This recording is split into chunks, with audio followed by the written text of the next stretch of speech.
तुम्हारे वोट की कीमत होती तो तुम पर गोलियां नहीं चलाई जाती, तुम पर फूल बरसाए जाते। अगर तुम्हारे वोट की कीमत होती तो तुम्हारे बच्चे ग्रेजुएट होते, हमारी बच्चियां पढ़ती। तुम्हारे वोट की कीमत होती तो तुम्हारे मस्जिदों की हिफाजत होती। तुम्हारे किसी भी वोट की कीमत और अहमियत नहीं रही। अब मैं मुखातिब भारत के मुसलमानों से हूं, मैं मुखातिब कोई सेकुलर पार्टी या बीजेपी आरएसएस से नहीं हूं, मैं मुखातिब आपसे हूं। अगर मेरी एक एक बात गलत है तो आप मुझे पकड़ लीजिए। उत्तर प्रदेश में मुसलमानों की वोट की कोई अहमियत नहीं है, कीमत नहीं है। अगर तुम्हारे वोट की कीमत और अहमियत होती तो अमित शाह ये जबान इस्तेमाल नहीं करते। अगर तुम्हारे वोट की कीमत होती तो आजम खान जेल में नहीं होते। अगर तुम्हारे वोट की कीमत होती तो तुम्हारे बच्चे स्कूलों में होते। तुम्हारे वोट की कीमत होती तो तुम पर गोलियां नहीं चलाई जाती, तुम पर फूल बरसाए जाते। अगर तुम्हारे वोट की कीमत होती तो तुम्हारे बच्चे ग्रेजुएट होते, हमारी बच्चियां पढ़ती। तुम्हारे वोट की कीमत होती तो तुम्हारे मस्जिदों की हिफाजत होती। तुम्हारे किसी भी वोट की कीमत और अहमियत नहीं रही। अब इसकी अहमियत और कीमत को अगर जिंदा करना है तो सियासी क़यादत को पैदा करो।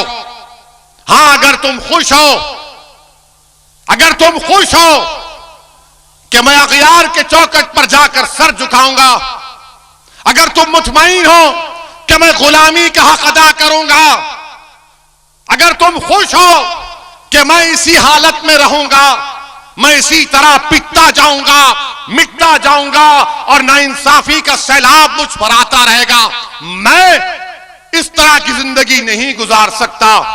मैं घुटन में अपनी जिंदगी नहीं गुजार सकता।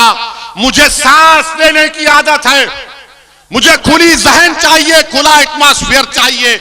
जमहूरियत में मुझे अपना हक चाहिए, मुझे मेरी आवाज उठाने का हक चाहिए। मैं अपना हक चाहता हूं, पार्लियामेंट हो या उत्तर प्रदेश की विधानसभा हो, मैं चाहता हूं कि मेरी आवाज को सुना जाए, मेरे मसाइल को हल किया जाए। ये नफरत है, ये नफरत है ना। अगर हम किसी को देखते हैं कि अगर गली के कुत्ते को कोई मारता है तो कहे मत कर ये हरकत, आप ये देखते हैं और आकर मुझे सेकुलरिज्म की तालीम देते हैं। कौन से सेकुलरिज्म की तुम बात करते हो मेरे सामने? कौन से? वो जो हरियाणा का बच्चा आज से 4 साल पहले हाफिज कुरान, जिसने कुरान को तरावी मुकम्मल करके ईद की तैयारी के लिए नए कपड़े लेकर दिल्ली को जा रहा था, तो ट्रेन के कंपार्टमेंट में उसको चाकों से मारा गया, उसके भाई को। वो सेकुलरिज्म जो ट्रेन के कंपार्टमेंट से निकलता, प्लेटफॉर्म पर कोई उठा नहीं सकता, उसका भाई जख्मी हालत में अपने भाई को 20 सीढ़ियां उठाकर लेकर जाता है, दम तोड़ देता है, वो सेकुलरिज्म। इसीलिए मैंने कहा कि भारत के संविधान में जो सेकुलरिज्म है मैं उसको मानता हूं।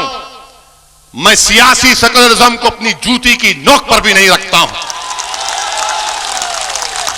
भारत का सेकुलरिज्म संविधान का अलग है, जो हमारे मुजाहिदीन आजादी ने ख्वाब देखा था, जो वो खुद उस पर अमल करते थे। मगर ये सियासी पॉलिटिकल सेकुलरिज्म धोखे के लिए इस्तेमाल होता है।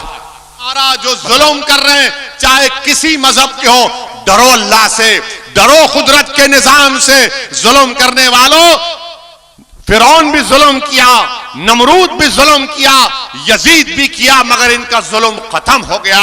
दुनिया में नाम हक का था, हक का रहेगा। दुनिया ने मजलूमों को इंसाफ दिला और इंसाफ मिलेगा इंशाअल्लाह ताला।